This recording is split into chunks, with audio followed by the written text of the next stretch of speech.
Salut à toutes et à tous, c'est Léo Motorbike, j'espère que vous allez bien. On se retrouve aujourd'hui non pas pour une ancienne, mais pour une nouvelle vidéo. Alors aujourd'hui à l'essai, une petite Ligier JS50. Il s'agit d'une Young Sport, c'est donc le milieu de gamme de chez Ligier, et nous allons faire un petit essai de cette voiture pour aujourd'hui. Mais avant cela, je vous propose un travelling, attention, transition.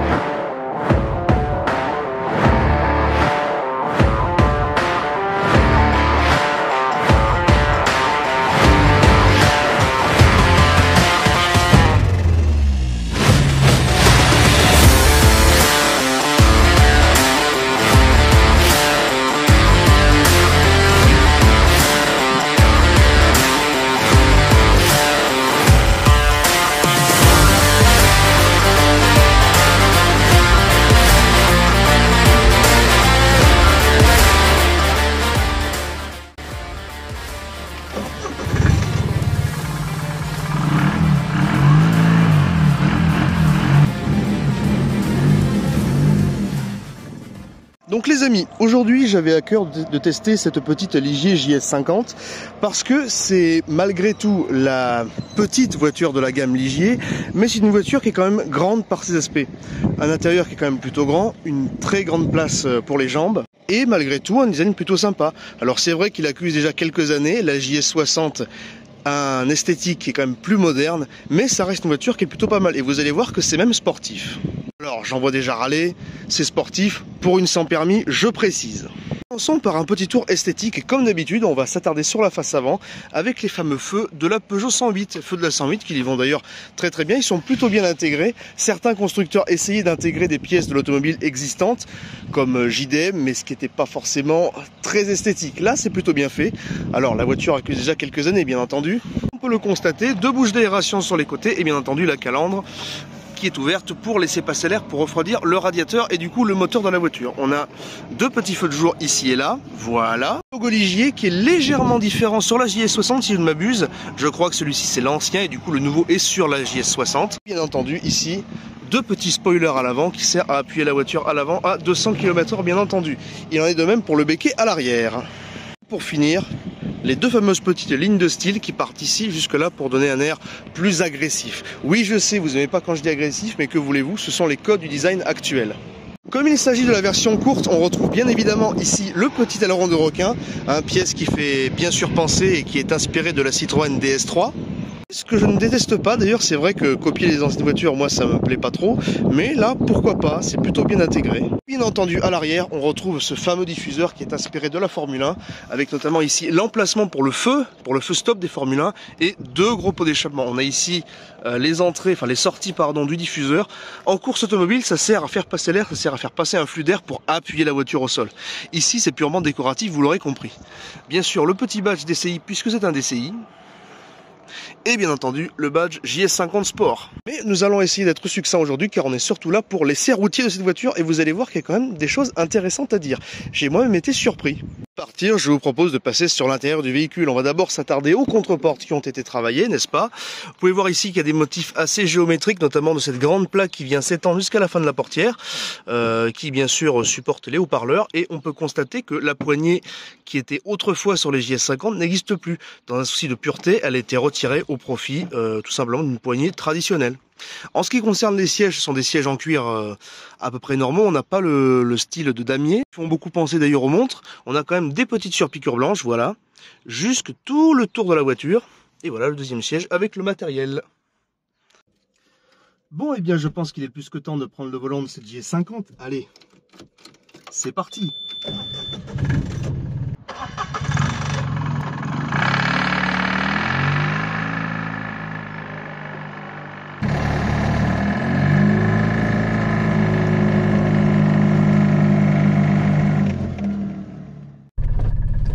Bien les amis, on se retrouve à l'intérieur de la JS50 et c'est quand même mieux comme ça, hein.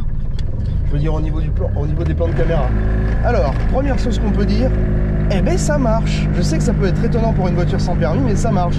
Alors ça n'a pas 400 chevaux, mais en tout cas ça marche assez bien pour s'insérer dans le trafic.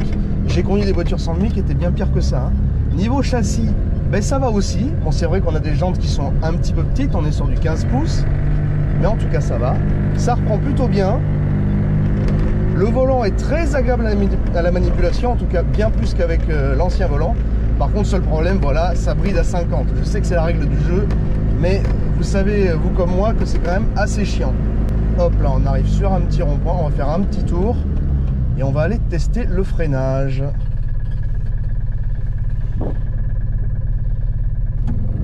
A few moments later. Et voilà, après quelques difficultés à cause d'un petit embouteillage, on peut y aller. Ah bah décidément. Allez, on se dépêche.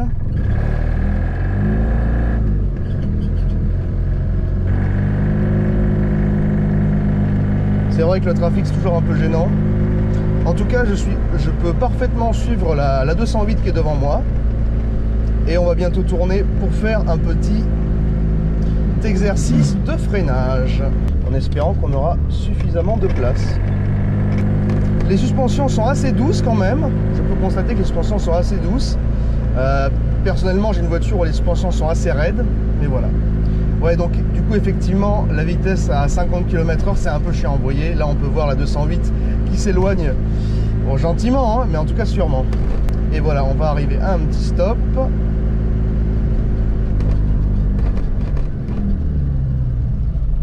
Et dans quelques secondes, je pourrai vous montrer le freinage.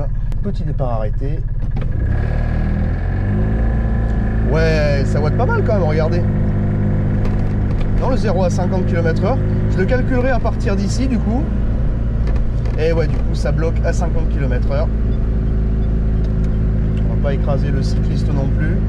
Allez, c'est parti. On va donc tester le freinage. On va attendre qu'il n'y ait personne derrière. C'est bon. Et j'écrase la pédale. Alors ça freine bien, mais ça a quand même tendance à glissouiller un petit peu sur le côté, hein, si vous n'êtes pas prêt.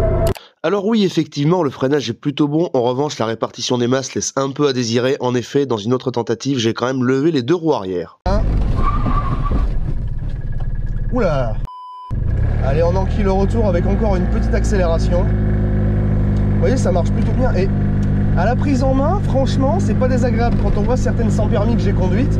Alors je vous l'ai pas dit, mais j'ai réussi à conduire une M10, malheureusement elle était plus disponible, et ça n'a juste rien à voir, quoi. C'est une voiture qui est plutôt archaïque, alors que là, c'est plutôt dynamique, vous voyez, ça, comme je vous disais, ça prend un peu de roulis, mais en tout cas, c'est pas méchant. Allez, encore une petite intersection où on repart, et hop là. Vous voyez, l'accélération est totalement la même que celle du 3008, alors effectivement, lui, il n'est pas à fond.